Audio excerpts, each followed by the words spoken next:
Good evening. Stefan was on assignment today. We begin with the final debate on the 2026 municipal budget at City Hall. Councillors have decided how to spend taxpayer dollars next year. Council passed the budget with a vote of 21-4 this evening, which includes a $5.2 billion operating budget and a $1.92 billion capital budget. The 2026 budget includes a 3.75 property tax hike, which would add $166 to the average property tax bill. Councillors approved the transit budget, we'll break down in just a few moments, but includes an 8% increase to the transit levy. Councillors also voted in favor of the $484 million police budget. That's a 5% increase, the largest in years. So for homeowners, water rates will be going up an average of $47, waste services an extra $24, and this means the average homeowner will be paying an extra $237 next year. Now, while much of the budget remains unchanged from the draft budget we saw a few weeks ago, Council decided to make some major adjustments to transit. They include increasing the frequency of the LRT, which comes as welcome news for many transit riders. CTV's Leah LaRocque breaks it all down for us. Starting in April, if the main budget passes, trains will come more often on weekdays to every 6 minutes between 9 a.m. and 3 p.m. and to every 7.5 minutes between 6 p.m. and 7:30. Currently, trains come every 5 minutes during peak hours, but only 10 minutes on off-peak hours. Also, starting in July, councillors voted to give those under 18 a big break. They will be able to ride for free on weekends, holidays, and during the summer months of July and August. But main fares are going up to $138.50 for a monthly pass. That's a 2.5% increase. OC Transpo has a nearly $1 billion budget. Many councillors raising the issue of reliability, calling buses the Achilles heel of the system, questioning if improvements being made are enough. I think one of the key things right now is patience, which is a really frustrating thing to ask of councillors and to ask of riders, but it is going to take some time to get through, work out the issues here. Patience. Yeah, it's been 10 years. 3 distinct periods where we've put passengers through hell. Councillors asking how much it would cost to fix the service, but OC Transpo boss says the answer isn't as clear-cut. We know that we need to improve the reliability, the punctuality, and the bus service.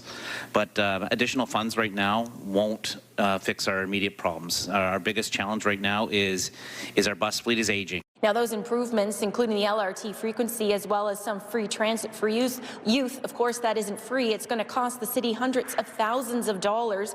The money to pay for that will come from projected fuel savings. Now, OC Transpo still has that $47 million projected hole in it. How are they going to pay for that? Well, the hope is that some money is going to come from other levels of government stepping in with some funding and also some revenue from when the East End LRT opens. But again, we still don't have a clear date of that.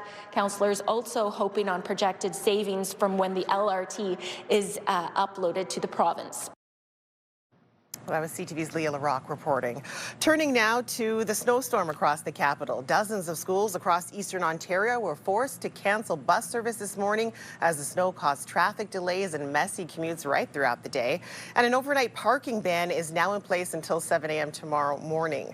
Here's a live look at the traffic on the Queensway. You can see lots of cars moving pretty slowly out there, but we are dealing with another dumping of snow across the region, and it's a week and a half before the official start of winter. CTV's Austin Lee has more. The snow keeps on falling in Ottawa, and some are enjoying it more than others. No, not when I go out in it. It'd be nice if the roads were a little more clear. Love it. Yeah, seasonal. Can't wait for Christmas. By the time it's all said and done, upwards of 20 centimeters is expected as an Alberta clipper passes through. They crossed over some open lakes, the Great Lakes, the Northern Lakes, and so it's actually got a lot more moisture associated with it than when it left home. The City of Ottawa issuing an overnight winter weather parking ban in effect from 7 p.m. until 7 a.m. Only vehicles with on-street parking permits will be allowed to park on the streets. We do encourage you to make alternate parking arrangements for your vehicles. If they are still on the road during the ban, you do risk getting ticketed by our bylaw services, and it will impact how fast we can get through our maintenance beats on our residential streets. Environment Canada has issued a yellow snowfall warning, but it's not what you may be thinking. Hey, it wouldn't be as bad as an orange warning, and certainly red, you'd probably have to call up the Army. This one has significance to it. I think the winds will add to it. The blowing and the drifting snow, reduced visibilities, all this makes the impacts a little bit more significant. And as drivers brace for the winter conditions, Snow tires work, so it's all right for now. But yeah, it'll probably end up getting off the road in about an hour. city crews are hard at work, scraping, salting, and improving traction. We're focused on our priority roads, priority sidewalks, as well as our winter cycling network. So that's the main focus right now. School buses operating as normal in Ottawa Wednesday, but they were canceled elsewhere in Eastern Ontario. And as students prepare for the winter break, For those people who hope and dream and beg and pray for a white Christmas, well, this will certainly be one. I just don't see no way the snow is going to leave you. Austin Lee, CTV News. All right, we'll take our first check of the weather here right now. Live look now through our Centennial Glass sky cam. We got a couple of flurries out there. We're sitting at -5 degrees here in the capital. We'll take a look at what is happening. Again, some overnight snow that we will be dealing with. The snow should be ending after midnight, but then the winds will pick up for the morning as well for Thursday. So we have a chance of flurries to deal with on Thursday. That will be there, and then we have a mix of sun and cloud on Friday. So here's how the next 24 hours shaping up. Again, some light flurries that we'll be dealing with right throughout the day. We have -9, -10 could be our high tomorrow. Again, pretty chilly as we deal with what's happening here in the capital right now. Well, a man is facing impaired driving charges after a head-on collision with a snowplow in the city's south end. The crash happened just before midnight last night. Police say the driver was going the wrong way down Lineback Road and hit a snowplow near Earl Armstrong. The man was brought to hospital in serious condition. Police say he had a blood alcohol concentration more than twice the legal limit. The driver of the snowplow was not injured. And a U.S. driver is facing impaired driving charges after allegedly failing to stop for border guards at an Eastern Ontario border crossing. This happened in Lansdowne Monday afternoon. Police say the driver was arrested after the incident. The 27-year-old from Ohio was charged with operation while impaired. The accused was held in custody and is scheduled to appear in court in Brockville at a later date. A man from Deserano, east of Napanee, is facing charges after an investigation in alleged sex crimes dating back more than a decade. Police say the offenses occurred between 2012 and 2025. The man, in his 30s, was arrested earlier this month. Police are not naming him to protect the victim's identity. He's charged with corrupting children and invitation to sexual touching of a person under 16. Ottawa police say a Greeley man missing since 2019 was likely the victim of a homicide. Investigators believe the father of two was murdered, and now police are offering a substantial reward to anyone who can provide information on his death. CTV's Dylan Dyson reports. I'm here today to tell you that we believe Corey is a victim of a homicide. A case gone cold that Ottawa police are hoping to reignite. Ottawa's Corey Baldwin, missing since 2019, now believed to be dead. Today, the Ottawa police is also announcing a $75,000 reward for any information leading to the arrest of his killer. Baldwin, who would be 48 years old today, resided in Ottawa's southeast end and disappeared from his home in Greeley. He was last known to be in Montreal in April 2019. It's believed he was also in British Columbia shortly before he went missing. Corey's life was in Ottawa. His family was in Ottawa. He had a company here in Ottawa. So why he was in Montreal, and we know for sure he was in Montreal just prior to his disappearance. We don't know for sure that he was in BC. Investigators say they have noticed a decrease in people coming forward with information and believe cash rewards can be a motivating factor. But despite this, Ottawa police say it has never paid out a cash reward. Part of the reason we're offering the $75,000 is we know there's people out there. We know there's people in the Montreal area, We know there's people possibly in British Columbia, in the Ottawa area, that have information on Corey's last moments prior to being murdered. At this time, police say they have no suspects. It has been 1 year since the homicide unit took over the case and several months since it has been deemed a murder. We are convinced this is a homicide. We have information, we have evidence that this is a homicide. I'm not going to get into those details, but we are satisfied this is a homicide investigation. Dylan Dyson, CTV News. For months, residents and business owners in Chinatown have raised concerns about open drug use, crime, and homelessness. They say it's tied to a private safer supply clinic operating in the area. Now, local officials have filed a formal complaint about the clinic and the way it operates. New Dawn Medical opened in June on Somerset Street West, and as CTV's Caitlin Wilson tells us, it was right after another private safe supply clinic closed at the same location. Trung Tang grew up in his family's grocery store. Now he owns it, but he says his wife is afraid to work alone. My wife, she can be scared, so I'm stuck here. Even with security cameras, he says theft and open drug use has become part of daily life. Sometimes they just come in and they grab stuff and they go out, and we cannot do anything. They're quite quick. Residents and businesses along Somerset Street West say many of the problems are tied to New Dawn Medical, a private safer supply clinic that opened in June. It took over the former Northwood recovery site, but locals say the issues that existed with that clinic have continued. And according to the BIA, at least one business has already left the area. The social disorder that's happening near that location has deeply affected the livelihood of both residents and businesses. Now the concerns have reached Ontario's medical regulator. In a formal complaint sent Monday, MPP Catherine McKenney and area councillor Ariel Troster are calling on the College of Physicians and Surgeons of Ontario to investigate the clinic's prescribing volume and concerns that some of those pills are ending up on the street, along with broader oversight issues. There are other clinics that are doing this better, that are doing it more responsibly, that are removing people from the program if they're caught diverting drugs. But this clinic doesn't seem to be responsible or accountable to the community, and enough is enough. The letter also cites brief virtual appointments, limited monitoring of patients, and visible daily drug use in the immediate area.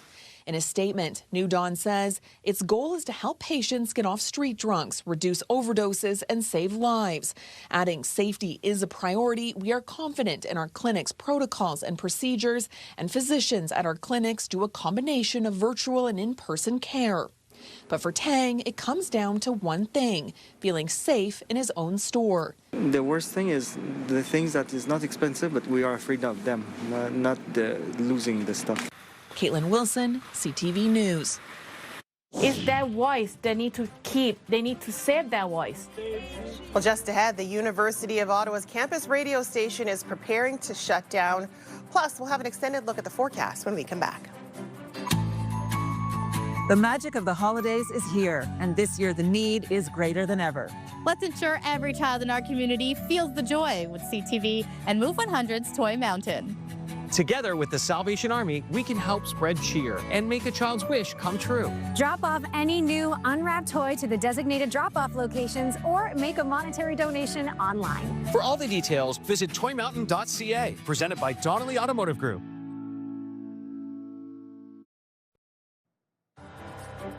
Welcome back. Here's a look at the Queensway. A live look right now. Again, lightly traveled right now. Looks like people are taking some precautions out there with the snow and the wet road conditions that we're dealing with right now. We're not hearing about any major collisions to worry about. But again, taking it easy out there with all the snow that we're getting at the moment. All right, we'll take a look, an extended look at your forecast right now. Again, this is a look through the satellite radar. Again, the snow will be sticking with us for a little bit. We have some overcast conditions and some light flurries that'll be sticking with us into your Thursday as well. Tonight's lows, -12 here for the Ottawa area. We do have some light flurries in the overnight hours to deal with. The same story goes for the Cornwall area. Brockville, we're looking at -11 degrees there, -11 toward Kingston, and clearer conditions toward Trenton. They're sitting at -12 for the overnight hours. -13 for Gatineau, same thing for Petawawa. -12 with some more snow toward the Mont Tremblant area. -9 for Montreal. minus 11 for Kentville, minus 10 up in Maniwaki. Now, as for tomorrow's highs, again, some lighter flurries in the morning. Minus 6 will be the high for Ottawa tomorrow, minus 5 for Cornwall, minus 4 and minus 3 along the rest of the Seaway, minus 7 toward the Pembroke area, minus 6 up in Kittigan-Zibi, minus 6 as well for Mont-Tremblant, minus 5 for Maniwaki, minus 7 for Petawawa and Gatineau. We're looking at minus 4 for Kentville. And as we head toward the 7-day weather forecast, it's brought to you by Presler Law Firm. You don't pay unless we win. Call 1-800-JUSTICE. So here is how the week is shaping up for Thursday. Again, we have a high around minus 9, actually could get toward minus 6 with a mix of sun and cloud. On Friday, we've got a minus 6 there, and we've got for Saturday and Sunday some more light flurries that'll be sticking with us. So again, we've got some light snow to deal with for the next little while. And again, it's still a week and a half away from the official start of winter. It's a devastating blow to the University of Ottawa's campus radio station. After 50 years, CHUO 89.1 FM will go radio silent on Monday. It was unable to raise the funds needed to stay on the air and is now preparing to shut down operations. It's their voice they need to keep. They need to save their voice. A small group of student volunteers from the station were seen protesting the closure outside Tabaret Hall today. Over the past 2 weeks, the station was trying to raise $150,000 by the December 15th deadline to stay on the air. But CHUO's board of directors decided it was too much, ending the campaign, meaning the station will shut down. Some of the radio show's hosts say the station helped provide support to overlooked groups in the community. We represent underrepresented voice. We represent the community that haven't been heard anywhere else, or even on the mainstream. People are really upset. People are bewildered, as we are, as to the lack of transparency. And people really feel like there was not enough of a fight put up to save CHUO. Some close to the station say the writing's been on the wall for about 2 years now when U Ottawa students voted on a referendum to end a special levy that went to funding the station. And they say since then, the station's board of directors haven't been able to find or coordinate other streams of revenue. Some residents living in Eastern Ontario will soon have more access to provincial services in French. The Ontario government is expanding French services in 6 areas across the province, including Renfrew County and Stormont-Dundas-Glengarry. Now, this means provincial agencies like Service Ontario will have to offer services in French. There will be a transition period over the next few years, with the new rules set to officially take in effect in January of 2029. I used to be able to get 6 bags of groceries for $200, you know? Coming up, according to a new survey, we'll share the top financial concerns for Canadians heading into 2026. The Bank of Canada is keeping its key policy rate at 2.25%. The central bank says the effects of U.S. trade actions are becoming more clear, but monetary policy can't fix the damage caused by the trade war. The bank says it's aiming to keep rates close to the 2% mark through the first few months of 2026 to help the economy through this adjustment. Well, unfortunately, it doesn't seem like Canadians' financial concerns will be easing in 2026. According to a new survey, many are feeling squeezed as they head into the new year. And it likely comes as no surprise that grocery prices remain the #1 worry. CTV's Dave Charbonneau has more. There's been no price relief at the grocery store. I used to be able to get 6 bags of groceries for $200, you know? Food inflation was at 3.5% in October. Now there are less items in shopping carts. How much did you spend today? Probably close to $300 for, what is this, 2 bags of groceries. A new Nanos research survey shows the cost of groceries remains the top concern for families. Personal debt, housing costs, and job security also rank high. One food expert says more families should save food. Because it is the holidays, we're going to try and cook a lot, and then we really do need to freeze it and save it afterwards. So hopefully we're still eating our Christmas dinners at the end of January, but we're pulling them out of the freezer and they're still tasting yummy. The latest food price report released by Dalhousie University projects a family of 4 will spend an additional $994 on groceries in 2026. shoppers dealing with the stubborn high prices in different ways. Well, I think they're quite high, especially for fresh vegetables. We don't really have like the individual farmers that, that you can go to and buy a lot of stuff from. We don't have that. I'm here every day, and I'm going for the low items, low cost, because it's crazy, And with grocery prices so high, cheaper meals sometimes mean turning to fast food. I can understand also why families will go to McDonald's or pizzas, because it's cheaper to feed a family that way. Dave Charbonneau, CTV News. Can we sell that American liquor, use the profit, and give it to Ontario's food banks? Have it do some good? Well, after the break, a debate about what to do with all that U.S. liquor that's been pulled off LCBO shelves. Should the province sell it and give the proceeds to charity? Well, that story is up next. The Bell Media building is lit up bigger and brighter this year. It's all thanks to our friends at Christmas Decor from Nutrilon. Well, in reaction to the Canada-U.S. trade war, millions of dollars of American liquor still remains off of Ontario store shelves. Now, the Ontario Liberals are calling on the government to restock the shelves with U.S. booze and donate the proceeds of American liquor sales to local food banks. CTV's Queen's Park Bureau Chief Siobhan Morris has more on the plan and what the Premier thinks of it. It was packed away in March. Loads of California wines and Kentucky bourbon. Ontario's salvo in the U.S. trade war. Can we sell that American liquor, use the profit, and give it to Ontario's food banks? Have it do some good? Ontario sitting on $80 million of unsold American booze. About $2 million of that is about to expire. Will he pour all that U.S. booze down the drain or let the LCBO sell it to help food banks feed families? The Ford government says Ontario vintners, brewers and distillers have seen their sales soar since the U.S. competition has been in storage. To put American alcohol back on the shelves would mean we're saying to all of those Ontario employees, you're not valued. Manitoba put some of its American booze back on the market for charity just today. People even lined up to snag a bottle of previously forbidden brew. Nova Scotia, Newfoundland and Labrador, and PEI have similar plans for their U.S. stock. Well, I'd have to talk with the LCBO and see what they have to think. The Premier stressing taking American alcohol out of circulation was meant to send a message. Until Donald Trump gets back and starts signing a deal, stops going after our manufacturing, going after our companies, going after our communities and families, we need to hit back. Shoppers are raising a glass to selling U.S. booze again. That's a good idea. I'm all right with that. As long as we're helping people here in Canada. That's good. Why not? It'll help anyone in need.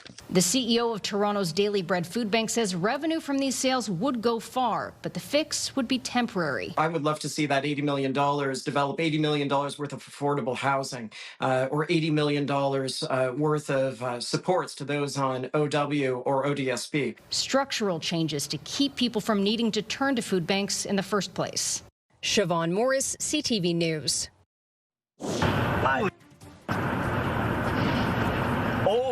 Oh my goodness. Well, still to come, a dramatic scene captured on camera on a busy highway in Florida. No one was seriously hurt. We'll have those details next. The National Capital Region is jam-packed with incredible experiences you don't want to miss. Hey, I'm Sneha Taylor, your iHeartRadio Weekender, powered by Barhaven Ford. Get the inside scoop on all the biggest and best events every Thursday, Friday, and Saturday on CTV, Move 100, Pure Country 94, TSN 1200, and News Talk 580 CFRA. iHeartRadio Weekenders is powered by Barhaven Ford, Ottawa's newest and largest Ford dealership, and Ontario's #1 Ford EV dealer. Here's another live look through our Centennial Glass Sky Cam. -5 degrees over the capital right now. Again, we are dealing with some light snow here in the capital that will continue on overnight into toward Thursday morning. -5 your wake-up weather, and again, some snow to deal with mainly in the morning hours. Should be clearing out a little bit toward the afternoon, but again, some light flurries that we'll be dealing with. On a Friday, again, a mix of sun and cloud that we'll be dealing with, and then on to the weekend, more flurries that we'll be looking at. So the snow is going to be sticking with us for the better part of the next few days or so. Right now to the unbelievable scenes on a busy highway in Florida. A small plane crash landed right on top of a moving car. Oh, I have chops, I swear. You can see the plane going down quickly, crashing onto the vehicle as it touches down on the I-95 here. Now, the aircraft skids to a stop after slamming into the median. The driver of the car, a 57-year-old woman, she suffered only minor injuries. The pilot and the passenger in the plane, get this, they walked away from this crash and not seriously hurt at all. Incredible. Simply incredible stuff there. Well, that's CTV News for Wednesday, December the 10th. CTV News continues online anytime with our digital team, keeping you up to date at ctvnewsottawa.ca. You can also watch our newscast live on the CTV News app anytime. And for news on the go, listen to News Talk Radio 580 CFRA. For all of us here at CTV News, thank you so much for watching tonight. I'll see you again tomorrow night. Until then, have a good one. Stay warm.